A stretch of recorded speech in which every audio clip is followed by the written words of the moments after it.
we need to pay attention to hormone health. Infertility has become a huge problem in our country. Hormone imbalances are also very, very common. But what could be behind that?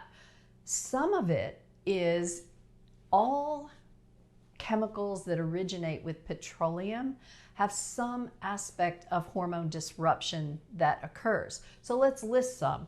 We've got pesticides. There is a family of pesticides that actually, if it's used on the property surrounding a pond, all the male frogs in the pond over a bit of time, and it doesn't take super long, turn into female frogs. The males cannot survive. They turn into females. That's powerful.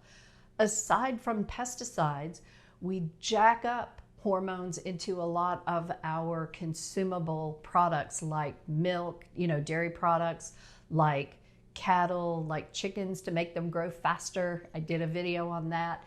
But the hormones added to our food supply are another problem. Fragrances. Oh, sometimes it is so hard for me to rip people's Tide Pods out of their hands and say, don't use this stuff anymore.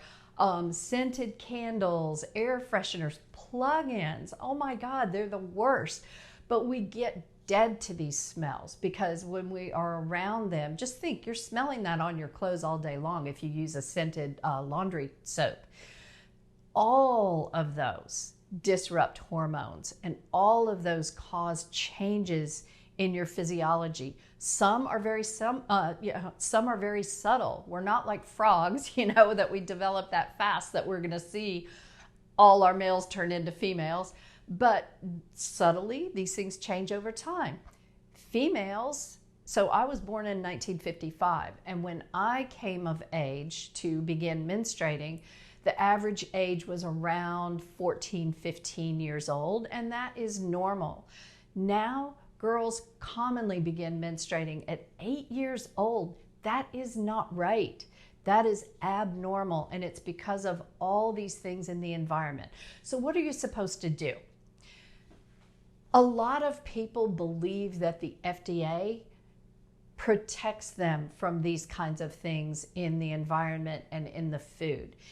And that is what a common person would expect for the FDA to do. Aren't they there to protect us, right? But in reality, that is not what happens. And the corporate interests take a more important role than human health. And then we end up with things approved and in common use that really shouldn't be. So what does that mean? We have to take personal responsibility. We have to educate ourselves. We have to go against the flow.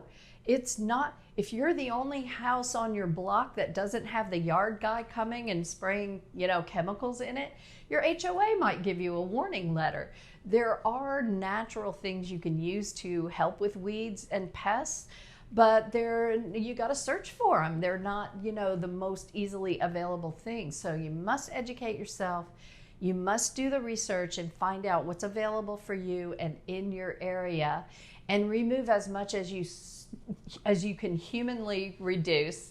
You can't reduce everything, which is why we talk about detoxification, but the less you put in, the less you have to try to get out later, and the healthier you can be.